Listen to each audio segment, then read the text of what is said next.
Muy bien, mi estimado Ramón, pues debo decirle, reitero que al derecho se le considera argumentación. Y mire que cuánta razón hay en esto, ¿no? Considerar al derecho como argumentación.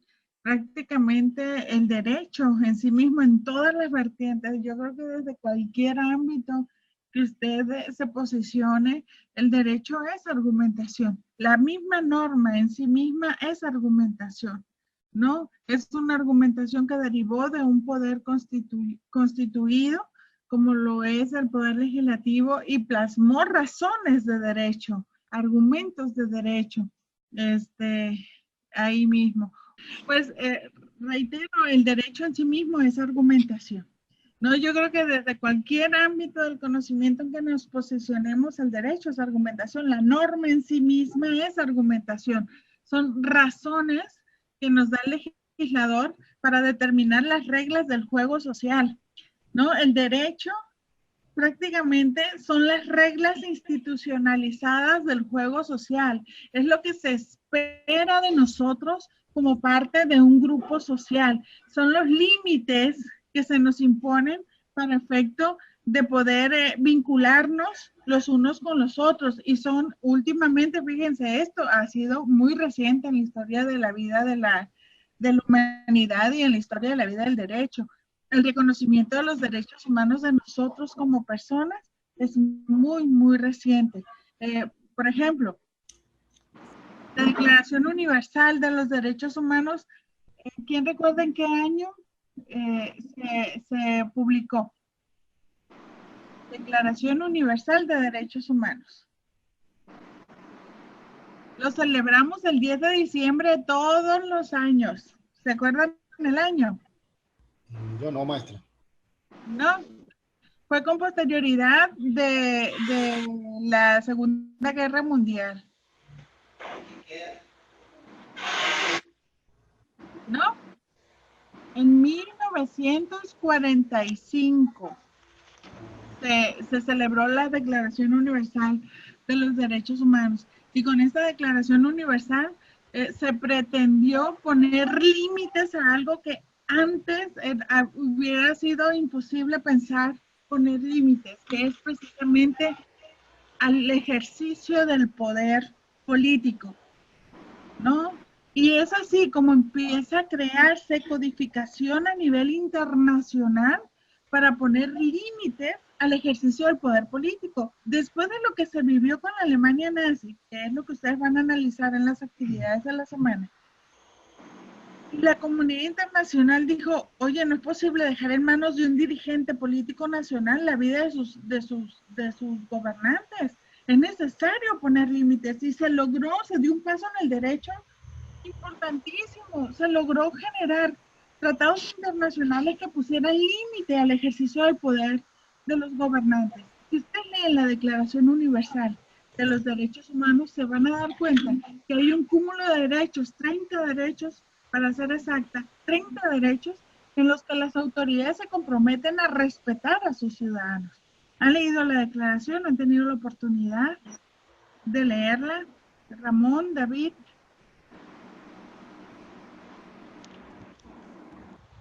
No, maestra, no. No, bueno, ese es un pendiente, porque son estudiantes de Derecho. Hoy día ya no podemos hacer de lado esta parte. Los tratados internacionales en materia de derechos humanos han sido reconocidos gracias a la reforma constitucional del 10 de junio del 2011 como parte del derecho nacional.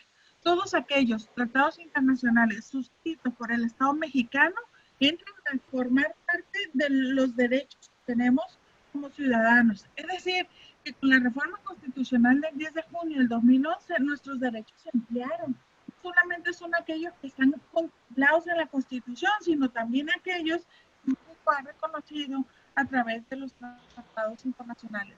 Y eso es muy importante saberlo, porque nosotros podemos exigir juez, escuchen bien, a cualquier juez, a cualquier autoridad, podemos exigir que nos cumplan con esos derechos reconocidos en los tratados internacionales. Por eso, si yo desconozco los tratados internacionales, nunca voy a poder exigir un derecho de esa naturaleza. No todos los derechos se agotan con los que tenemos en la Constitución, ¿o sí? No. Ahí están los internacionales. Ok, están las internacionales. Fíjense, aquí viene una pregunta bien interesante. ¿Qué derecho humano no se encuentra hoy día reconocido en la Constitución? O ya están todos, ya no falta ninguno.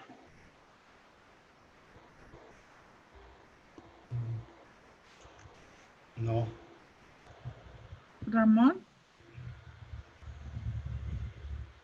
Hola Lupita, bienvenida. Reitero la pregunta para que Lupita la escuche. ¿Qué derecho humano no se ha reconocido en la Constitución? ¿O ya están todos, Lupita? ¿Faltará alguno? ¿Cuál? No. Según ya están todos. Según ya están todos.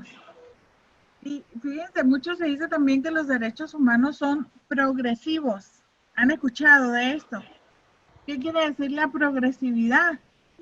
Que conforme pasa el tiempo y evoluciona la sociedad, pueden ir apareciendo o haciéndose visibles o necesarias Nuevos derechos. la existencia o la exigencia de ciertos derechos. Ejemplo, ¿quién nos iba a decir a nosotros que el agua iba a ser reconocida como un derecho humano? ¿No? El agua, cuando, no sé si se los comenté en la clase pasada, pero a mí me tocó, no sé ustedes, pero yo recuerdo que en mi casa yo vivía en un pueblo allá en La Brecha, no sé si conozcan La Brecha, la desconocida Brecha que nadie conoce. Yo sí la conozco. Perdón, La Brecha, lo digo por Chayito, ya ven que ganó, Sí. Por eso y la hasta en conozco. China La Brecha ya andaba, ¿no? En el patio de su casa teníamos un pozo, una noria, y recuerdo que sacábamos el agua de ahí, mi mamá la hervía y la consumíamos, ¿no? ¿Cuándo vamos a pensar hace 10, 15 años atrás que el agua iba a ser reconocida como un derecho humano y que el agua la tendríamos que pagar, que la tendríamos que comprar, ¿no? Y vean hoy día el agua ha sido reconocido como un derecho humano. El Internet. ¿Saben que el acceso al Internet ha sido reconocido como un derecho humano ya en nuestra Constitución? El artículo 6 de la Constitución reconoce el acceso a la Internet. Yo les pregunto, ¿por qué como derecho humano? Y esto tiene una gran razón. Imaginen ustedes dos pueblos. Uno en lo más alto de la sierra de aquí de nuestro Sinaloa. Y otro allá pegadito a la costa. O los dos arriba en la sierra, como ustedes deseen. Pero piensen que uno tiene acceso al Internet y tiene máquinas, computadoras, y el otro no lo tiene. Ni acceso al Internet, ni computadoras, ni nada. ¿Cuál de esos dos pueblos creen ustedes que tiene mayores posibilidades de desarrollo? Pues el de abajo. El pueblo de ¿Cuál? abajo. El que tiene. Tiene internet, pues el que tiene la información. Exacto, exacto. Fíjense, una persona allá alejado entre los cerros, con Internet, puede hasta hacerse comerciante internacional, vender en línea productos, enviar, ¿me explico? Sí. A aquellos que no lo tienen. Bueno, el acceso al Internet ha sido reconocido como derecho humano y fíjense, lo declaró la ONU hace muy poco, pero antes de la ONU, México ya había reconocido como derecho humano el acceso al Internet.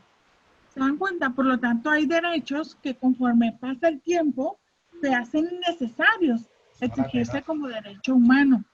La pregunta que les reitero es, ¿qué derecho humano no se encuentra hoy día reconocido en la Constitución? ¿Cuál se les ocurre o ya estarán todos? El derecho a la vida. Ándele, el derecho a la vida. Ya está el derecho a la vida. La pregunta es, ¿en qué artículo? A ver. Ahí está lo difícil, para localizarlo. ¿En qué artículo está el derecho a la vida? Porque el derecho a la vida, sí, en sus términos, tal cual, expresamente, un artículo que nos diga toda persona tiene derecho a la vida, no lo tenemos. Pero tenemos implícito el reconocimiento del derecho prácticamente en toda la Constitución. Uno, porque sin vida no hay derechos. Esa es una realidad. Sin vida no hay derechos, ¿no? Entonces, para gozar o ejercer los derechos que me reconoce la Constitución, debo tener vida, para empezar. Pero dos, en el artículo, fíjense, teníamos un artículo 14 constitucional que decía, palabras más, palabras menos, nadie podrá ser privado de la vida, de sus propiedades, posesiones o derechos, sino en virtud de un juicio. ¿Qué me estamos diciendo? Que podía ser privada de la vida, pero solamente a través de un juicio. Ese artículo se reformó, si mal no recuerdo, en el 2005. Y hoy día el 14 constitucional dice, nadie podrá ser privado de qué creen. Cambiaron vida por otra palabra. David, Ramón, ¿Por la libertad? Lupita. Mande. ¿Por la libertad? Por la libertad, Lupita, exactamente. Cambiaron vida por libertad.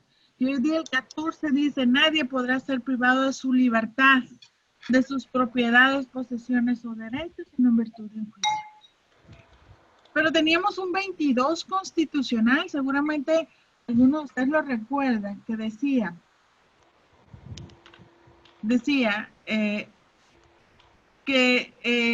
fíjense, nos hablaba de la pena de muerte. Hablaba de la posibilidad de aplicar pena de muerte a incendiarios, plagiarios, salteadores de caminos, parricidas, quienes roban ganado, abigeato, a quienes cometan abigeato, a quienes traicionen a la patria, al pirata, al de los mares, no el de las esquinas, entre otros tipos penales. Establecía en el artículo 22 constitucional varios tipos penales constitucionales que merecían pena de muerte. ¿Recuerdan ustedes cuándo se abolió la pena de muerte en nuestro país? ¿En qué año? Se abolió, se eliminó, se erradicó. Hoy día la pena de muerte no se puede aplicar. No tienen idea. En el 2005, en diciembre de 2005, se abolió la pena de muerte, apenas. Pero fíjense, desde 1965 la muerte no se aplicaba en México.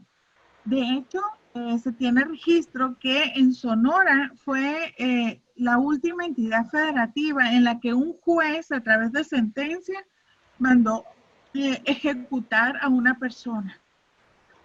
Y a raíz de ahí, después de 1965, ningún otro juez volvió a sentenciar. ¿Por qué creen? Si la Constitución mantenía viva la pena de muerte, ¿por qué creen que ya ningún juez volvió a sentenciar a pena de muerte en ningún lugar del país? Por el derecho de la vida, ¿no? Ok, me encantaría decirle que sí, David, que fueron los derechos humanos y que se reconoció el derecho a la vida. No, no fue eso. No. De hecho, cuando estaba Vicente Fox, recordarán ustedes, él, durante su gestión, se condenaron a 2 soldados a pena de muerte por insubordinación y creo que porque atacaron a su superior jerárquico.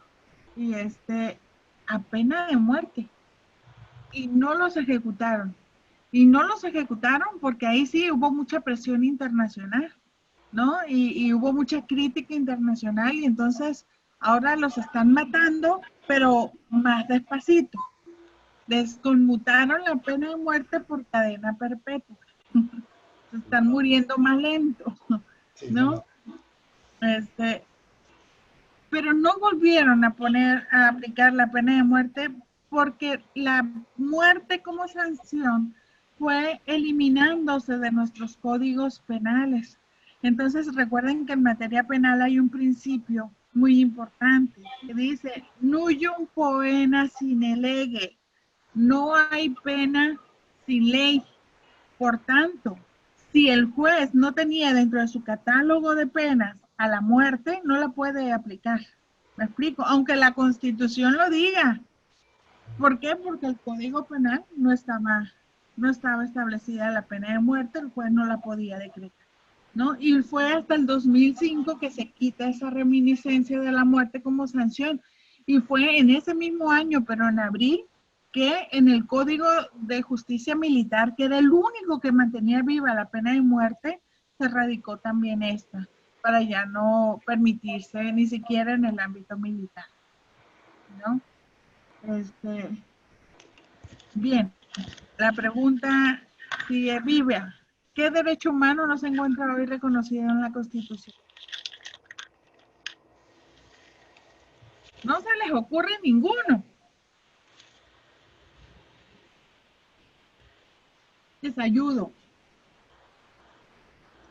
Seguramente ustedes han visto la marcha del orgullo gay en los medios de comunicación.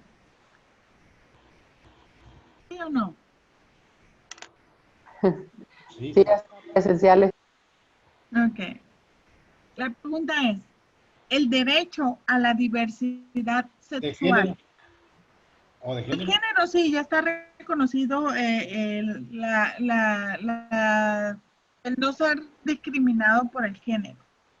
Pero el derecho a la diversidad sexual, ¿está reconocido como derecho humano en nuestro país? Aún no, creo. Hay estados que ya lo están, hay estados que ya lo están desarrollando eso, ¿no? Ok, sí, David, ahorita le doy algunos ejemplos. Como el... Ramón, Lupita. Entonces, si no está reconocido el derecho a la diversidad sexual, ¿por qué en diferentes estados de la República ellos pueden ya contraer matrimonio y tienen ciertos derechos? Ah, ok, ahí voy para allá, Lupita. Bien. Es que no he dicho que no esté reconocido. Sí está reconocido, pero está reconocido de manera velada, digámoslo así, como que al legislador le ha dado así como un miedito entrarle de lleno al tema y lo que tenemos es una prohibición de discriminación, David, Lupita y Ramón. El artículo 1 de la Constitución, en su último párrafo, nos dice que tenemos prohibido discriminar por género, por edad, por condición social, por preferencias, dice. Ojo, en el 2001 se incorporó este párrafo al artículo 1 de la Constitución. Y se quedó así, quedaba prohibido discriminar por preferencias. Ahí dije yo, ¿por qué no pusieron preferencia sexual? ¿No? Es decir, ¿por qué dejaron preferencia? No se animaron a poner preferencia sexual, porque la palabra preferencia es muy amplia. Yo prefiero el pelo largo, el pelo corto, yo prefiero la falda, el pantalón, yo prefiero, me explico, el azul al rosa, qué sé yo, pero era por supuesto preferencia sexual. No fue hasta la reforma constitucional del 10 de junio del 2011 en materia de derechos humanos que se agregó la palabra sexual. Fíjense ustedes, y hoy día la Constitución nos dice que tenemos prohibido discriminar por la preferencia sexual. Que esto está errado según la comunidad LGTBI, HIJKLM, niño, PQRST, porque es tan diversa que ya no alcanza el abecedario. La comunidad LGTBI, dicen ellos, perdón, pero es que no es una preferencia. No es que hoy amanezca y me gustan las mujeres y mañana amanezca y me gustan los varones. No funciona así. Es una condición, dicen ellos, ¿no? Pero ¿saben por qué las personas gays no les gusta que les llamen homosexuales? ¿Tienen ustedes idea? Pues que es como discriminación, ¿no? No, fíjese que no es discriminación, David. De hecho, la palabra es correcta. Técnicamente hablando, homosexual significa atracción sexual hacia personas del mismo sexo. El mismo sexo. Pero la palabra es correcta. pero esto tiene una circunstancia muy peculiar. Resulta que la OMS, la Organización Mundial de la Salud, la OMS, declaró por mucho tiempo, fíjense ustedes, clasificó a la homosexualidad como una enfermedad mental y como una perversión sexual. Fíjense que muchas veces uno no tiene, muchas veces ni siquiera la idea de las repercusiones que esto tiene, hasta que no se enfrenta uno a ciertos aspectos. Tuve la hermosísima y valiosísima oportunidad de ser seleccionada para ir a un curso que impartía el Instituto Interamericano de Derechos Humanos en San José, Costa Rica. Y uno de los temas que se abordaron fue el de la diversidad sexual. La Jenny era pues una chamaca de rancho que llevaba ideas de rancho, ¿no? Muy cerradas en este tipo de cuestiones.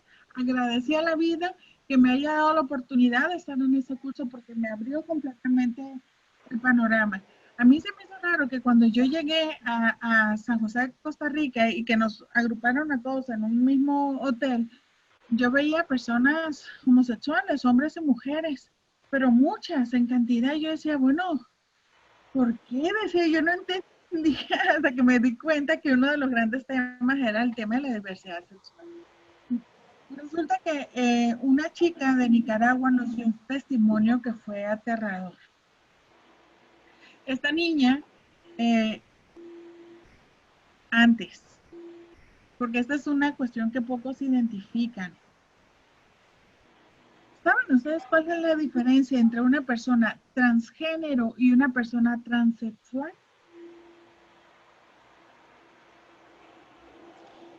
Pues transgénero, transexual es cambiarse el sexo, ¿no?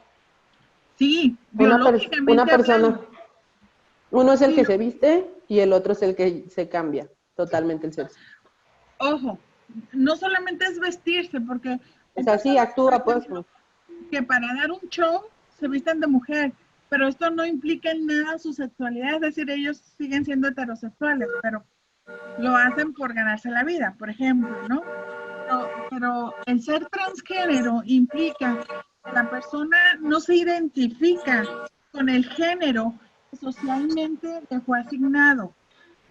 Es decir, si yo soy mujer, si yo nací biológicamente mujer, ¿qué espera la sociedad de mi conducta y de mi apariencia? Bueno, pues se espera que traiga el pelo largo, que me maquille, que me vista como mujer, que utilice hasta ciertos colores, ¿no? Que sea femenina, y hasta espera mucho más, por ejemplo, en una relación de pareja, que yo sea sumisa, que atienda a mi marido, que me encargue de los hijos, que me quede en casa, ¿no? Esos son roles de género. Roles que la sociedad impone a hombres y mujeres. ¿Qué espera el varón? Que sea un hombre fuerte, que no llore, que no muestre sus sentimientos, que sea el proveedor, que sea el que salga a trabajar, ¿no? Que sea el superhombre, ¿no? Eso es lo que la sociedad desafortunadamente espera de unos y de otros, y nos ha limitado muchos años en esas digamos, casilleros, ¿no? Bueno, una persona transgénero es aquella que no se identifica con el género. El género es un constructo social, es lo que la sociedad espera. El sexo es lo biológico.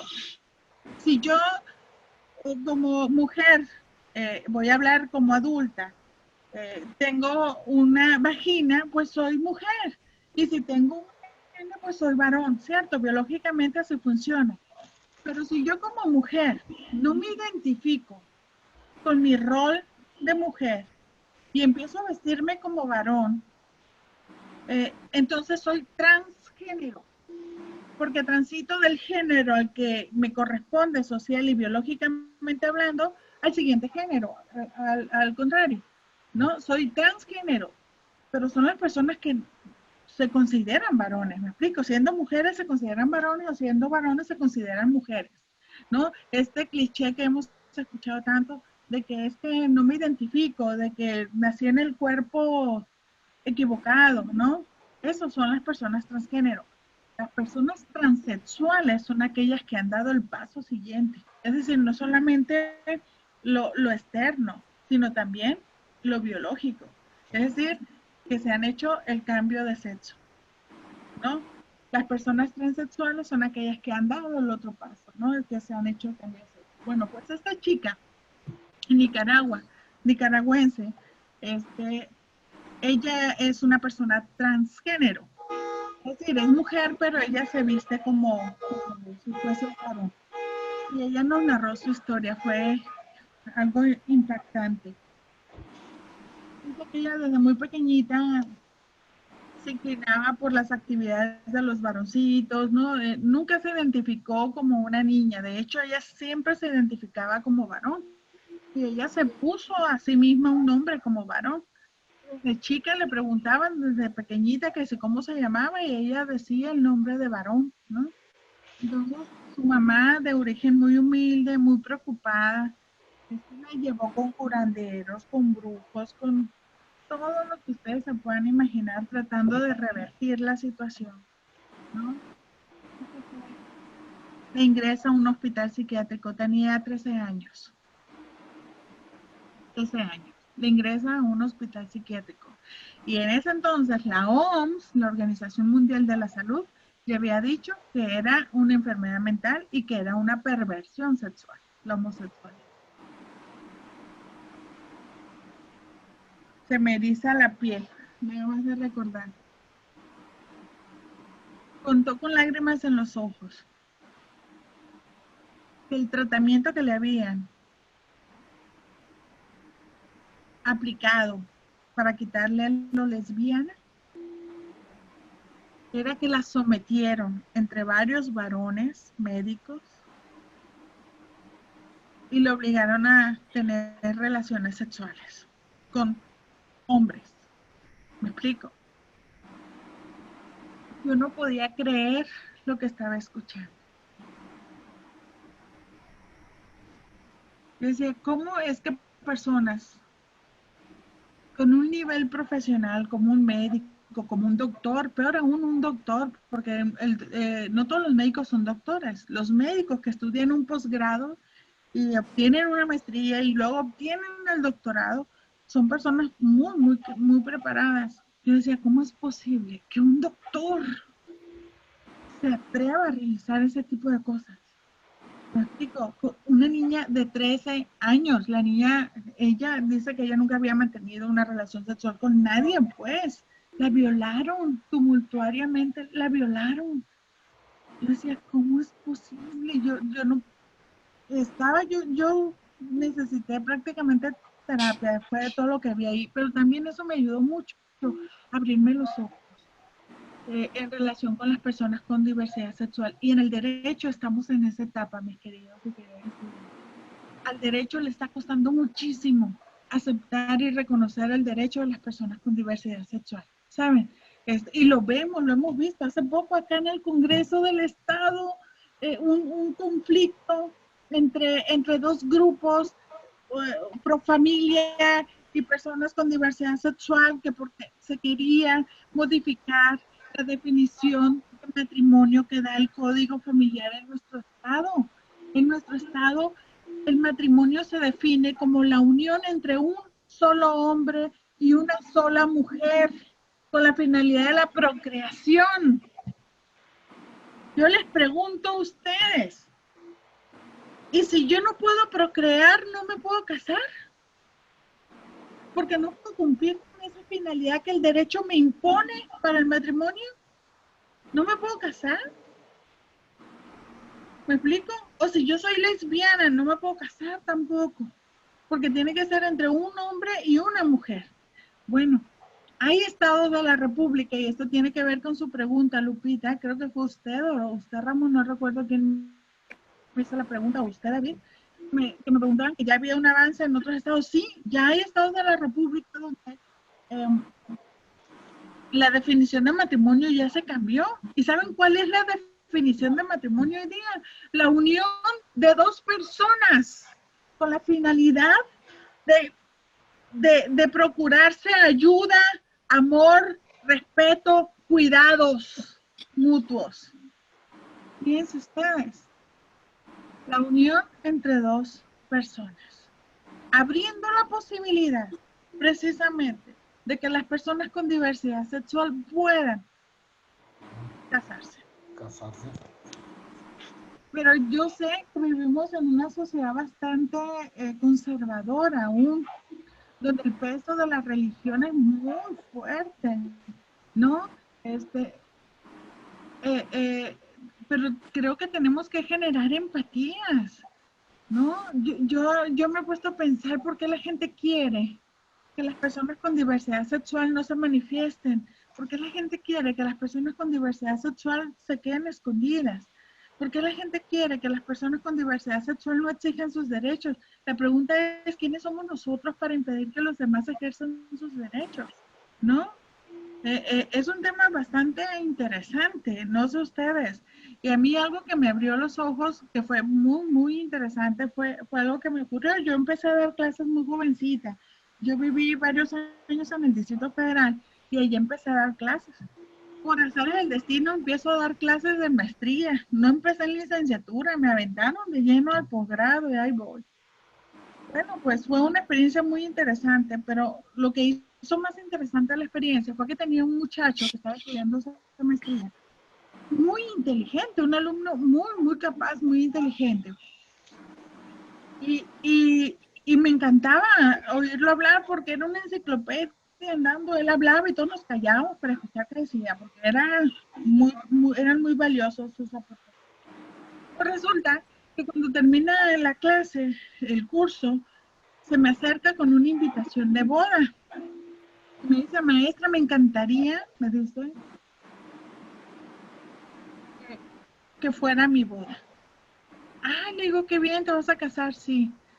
Y empiezo a abrir la invitación. Decía, señor y señora fulanos de tal invitan al enlace matrimonial de su hija, su fulana de tal.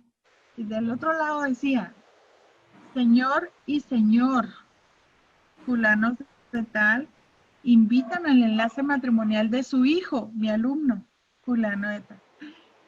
Yo no sé qué cara puse, pero ya me lo imagino porque soy súper, digo todo con la cara.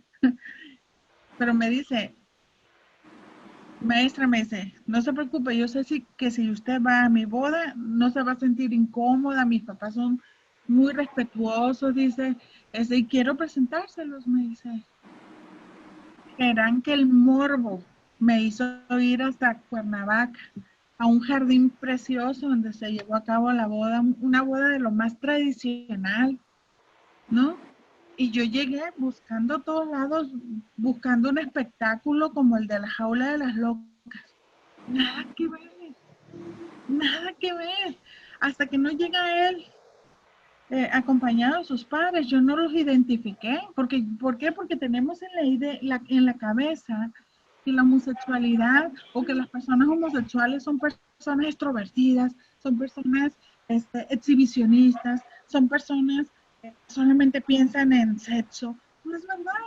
Hay miles de personas con diversidad sexual diferente a la heterosexual en el mundo, que muchas veces pasan desapercibidas porque la verdad, a mí qué me importa lo que David, lo que José, lo que Lupita o lo que Ramón hacen en su alcoba. A mí no me importa.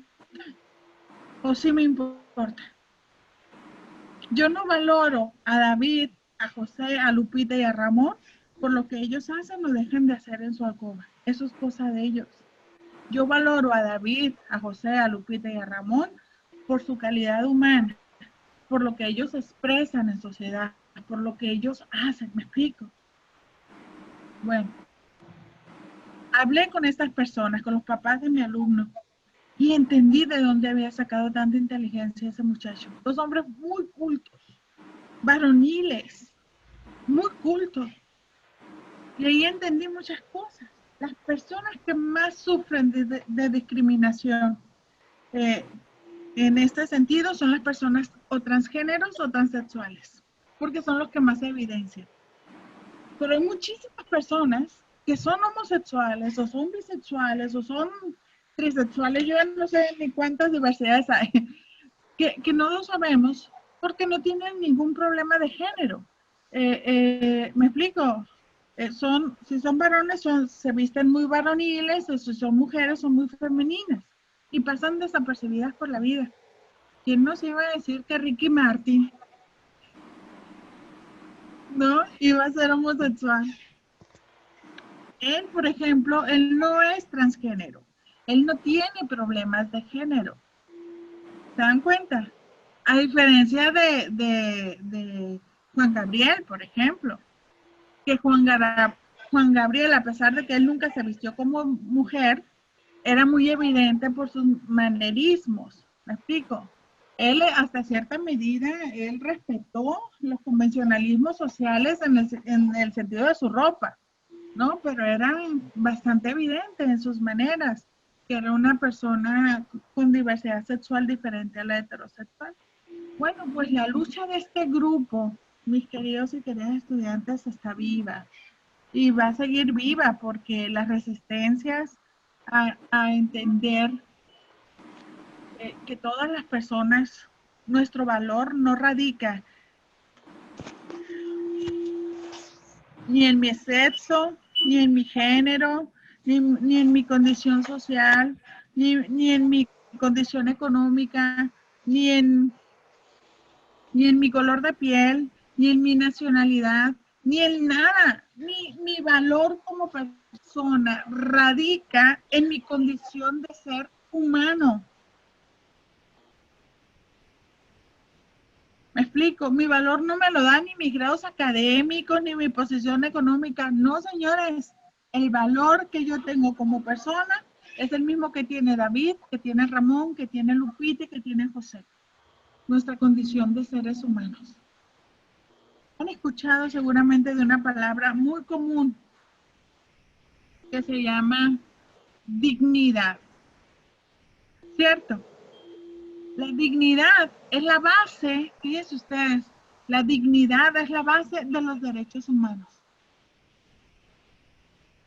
Pero si yo les pregunto a ustedes, ¿qué entienden por dignidad? Estoy segura que me van a dar diferentes conceptualizaciones. ¿Qué entiende por dignidad, David? ¿Qué entiende por dignidad, Ramón, Lupita? Bueno, dignidad pues para mí es como un valor de un ser humano. Sí, es un valor, bien. De hecho, sí, David, la dignidad es ese valor del que les hablo. La igual valía de los seres humanos. Eso es la dignidad. Por eso es la base de los derechos humanos, porque los derechos humanos se dice son universales. ¿Qué implica la universalidad? Que tienen los mismos derechos humanos cualquier persona en cualquier punto del planeta. Eso es solamente por nuestra condición de seres humanos. Yo les pregunto a ustedes, imagínense esas tribus de personas que aún viven en la selva amazónica, viviendo de lo que la naturaleza les provee, que viven así, en un estado de naturaleza, con un taparrabos, que viven de la recolección, de la caza, algunos ya de la agricultura. Esas personas no tienen la infraestructura de la que gozamos nosotros, no tienen escuelas, no tienen hospitales, no tienen ningún servicio público, nada, viven de la naturaleza. La pregunta es, ¿ellos tienen los mismos derechos que tenemos nosotros como personas? No. No tienen los mismos derechos. ¿No, David? O sea, deberían de tenerlo, pero no los tienen. Porque no le llega, por ejemplo, en el caso de internet, pues no le llega el salud y otros servicios. No tienen internet, no tienen educación, no tienen salud, ok. Pero la pregunta es, fíjense lo que es la pregunta. Probablemente no tienen acceso a esos derechos. Pero ¿qué pasa si los sacamos de ese ambiente y los metemos a la sociedad, a un grupo social, los llevamos a Río de Janeiro? ¿Tendrían derecho a exigir esos derechos? Yo digo que sí, pues estando dentro del género, ahí está. Debe de El tener los simple mismos hecho de derechos. ser persona, ¿no? Mande, Lupita. El simple hecho de ser persona te da derecho a tener derechos. Entonces, por eso Exacto. son derechos humanos. O ser Desde el ciudadano momento de en que un, naces, de un territorio también. desde el momento en que tú naces como humano ya adquieres derechos. De hecho, desde que estás en el vientre de tu mamá Exacto.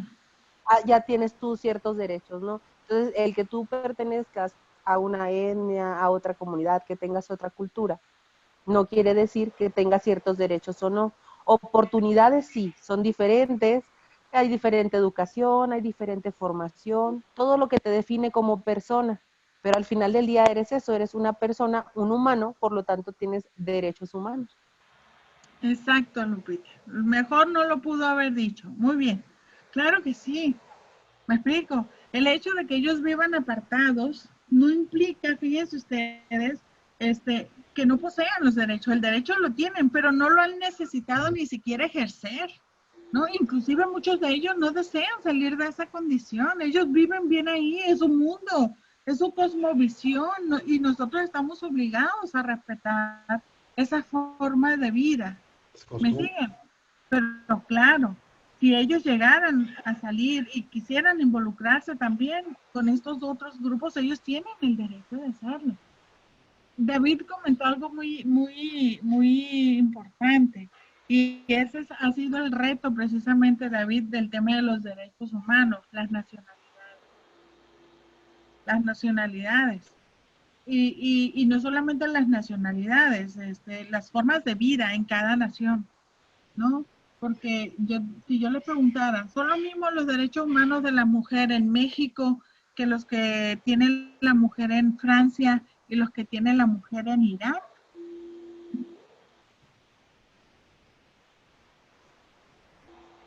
Bueno, internacionalmente sí, son los mismos, pero ¿Pero los ejercen igual?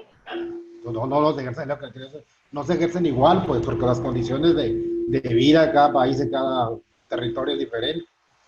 Exactamente, mi estimado David. De hecho, nacionalmente se ejercen de manera diferente, ¿no? O sea, según las culturas, porque hay ciertas etnias que tienen algunas costumbres o usos o costumbres muy particulares, por ejemplo, con las mujeres. Hay algunas comunidades donde venden a las hijas o desde que están chiquitas ya las escogen y demás, y eso no está penado en esas comunidades. Claro que sí, Lupita. No, pero, o sea, sí, pero no está, ¿cómo te explico, pues? No se ejercen los derechos humanos como debieran de ejercerse, porque siguen esas prácticas y realmente son formas de cultura, porque las etnias esas no lo ven así, pues, o sea, no lo ven como un delito. Fíjense, han tocado un punto muy interesante, Lupita. Efectivamente, nuestra Constitución dice que respetaremos, estamos obligados, el grupo mayoritario, a respetar los usos y costumbres de nuestras comunidades indígenas. Sí, pero ese derecho humano que tienen las comunidades indígenas, al igual que el resto de los derechos humanos, tiene límites.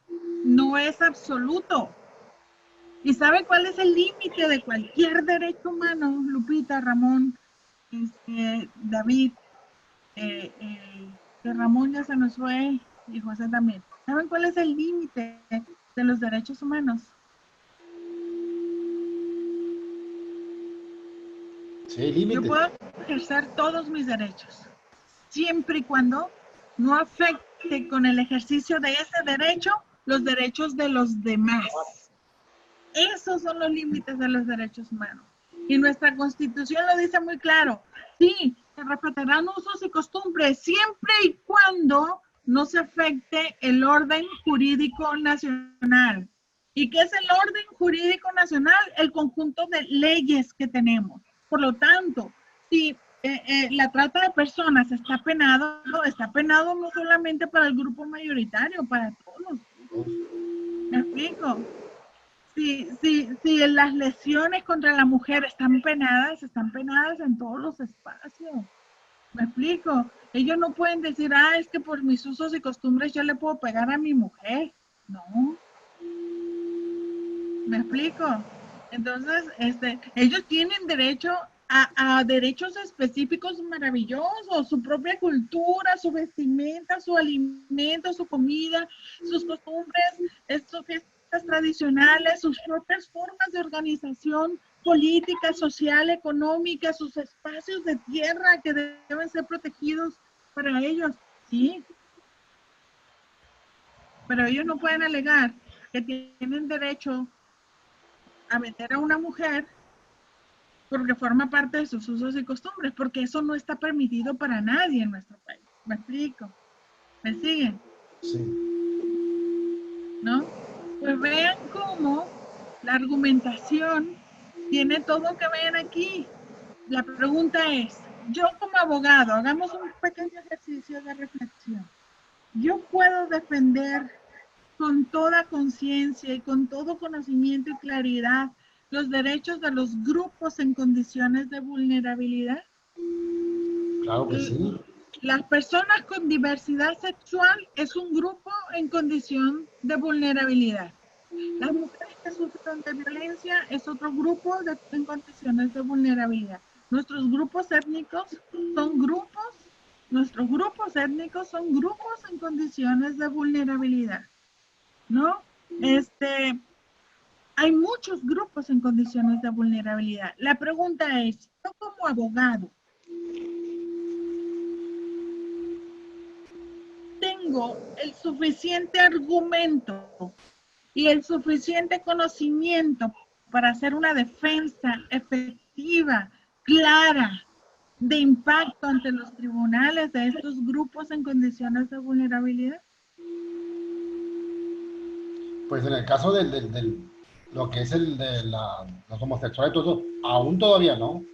No tenemos muchas leyes que nos puedan ayudar a nosotros como abogados a defender a esos grupos. Exacto, David, no tenemos leyes, pero ojo, argumentos sí tenemos. Sí, argumentos sí, pero y los argumentos implican dar razones de peso para influir. No tenemos leyes, pero tenemos sentencias, jurisprudencias. Ha sido visto ustedes a través de las sentencias de nuestros tribunales, empujadas por litigantes que argumentan de manera efectiva, que han logrado sentencias a favor de las personas con diversidad sexual, a favor del respeto de usos y costumbres de las comunidades indígenas, a favor del reconocimiento del derecho a la integridad de la mujer violentada físicamente. ¿Me explico? También ustedes, y seguramente han escuchado, que a través de sentencia los jueces han obligado a oficiales del registro civil a tratar a personas del mismo sexo. No le entendí. ¿Qué dijo lo último? Que a través de sentencia, los tribunales de amparo han obligado a los oficiales del registro civil a casar a personas del mismo sexo. Ante un oficial que dice, yo no lo voy a casar porque la ley me define el matrimonio como la unión entre un hombre y una mujer. Aquí tengo a dos damas o tengo a dos caballeros. El argumento pesa, mis queridos alumnos. El argumento pesa. Pero ya cambiaron. Ajá. ¿Ya cambió el concepto de matrimonio? ¿Estaba diciéndolo? En Sinaloa seguimos igual, David. En Sinaloa seguimos igual. En otros estados ya se ha estado definiendo diferente. Pero aquí seguimos igual. Justamente por eso le comentaba que cualquier caso bien argumentado. Por tanto, fíjense ustedes, si yo tengo el argumento fuerte, consolidado, suficiente.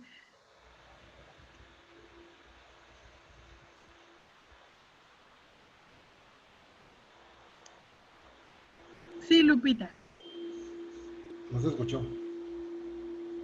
Por eso le comentaba que cualquier caso que esté bien argumentado y bien sustentado puede ir a debatirse a algún tribunal. Entonces, siendo eso posible, pues podemos defender a cualquiera de estos grupos vulnerables, ¿no? Exacto. La pregunta es, y miren, para tener una base sólida en mi argumento para la defensa de estos grupos, tengo que tener un conocimiento claro de lo que son los derechos humanos. ¿Cuáles son? qué implican, qué efectos jurídicos tienen, dónde están reconocidos. ¿Lo tenemos? En un ejercicio de honestidad, díganme, maestra, yo sé todos los derechos humanos, yo sé lo que implican, yo se los puedo definir en este momento y puedo hacer una defensa efectiva en los tribunales. ¿Cuál es la pregunta? Si ahorita tú pudieras llevar algún caso, yo no. Yo no, pero sí me siento, o sea, ahorita en este momento no, pero sí me siento capaz de que si me ponen algún caso o tengo que yo que debatir en algún tribunal, me siento capaz de poderme preparar lo suficiente para poderlo ganar. Eso sí, sin duda. Perfecto, Lupita, muy bien. Eso es lo que quiero escuchar. ¿Y usted, David? Pues también, y aparte, Pues también. podemos aprovechar los organismos internacionales que también nos pueden ayudar. A lo mejor aquí claro. no, pero a lo mejor agarramos a un grupo internacional de derechos humanos que nos pueden ayudar también dentro de la argumentación. Claro que sí.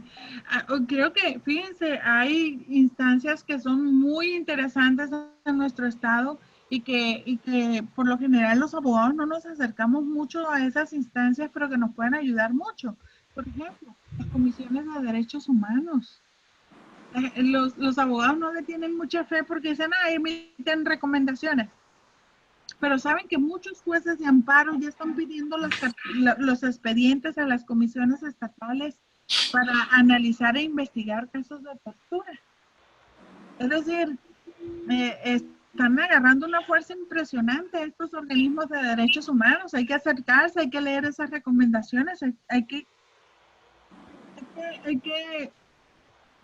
echarnos un clavado en el tema de los derechos humanos, porque es el tema de la argumentación. Es decir, la gran mayoría de la argumentación que necesitamos para tener éxito en los tribunales se llama derechos humanos. Los principios generales del derecho son derivaciones de los derechos humanos. Pro persona, presunción de inocencia, debido proceso, no ium poena sine lege. Todos los principios generales, pro víctima, pro debilis, pro operario, tienen que ver con temas de derechos humanos. Así que, mis queridos y queridas estudiantes, creo que hemos llegado al fin de la sesión. Ha sido un gusto para mí. Si me permiten, voy a hacerles un pequeño comercial. Su servidora, tengo varios libros, pero uno en particular, el más reciente, es el de Comprendiendo la Reforma Constitucional en Derechos Humanos. Creo que este libro puede ayudarles a ampliar el conocimiento en el tema. Lo vende por Rúa, está muy económico el libro, vale 100 pesos, y lo pueden adquirir si quieren ampliar información. Además, subo en internet constantemente videos, pueden suscribirse a mi canal y estoy subiendo información constantemente. Ya lo hice yo, maestra, ya ves que me recomendó y toda la tarde estuve escuchando la fe. Qué bueno, ya me sueña, David. No, es que para ver qué otros temas de este maneja, pues otras materias. Muy bien. Conocerla más a su forma de trabajar. Pues, qué gusto, David, me da muchísimo gusto saber que le puedan servir mis videos y pues ahí está la recomendación. Ha sido un placer, muchas gracias por escucharme, gracias por acompañarme, un fuerte abrazo para todos y todas y hasta la próxima.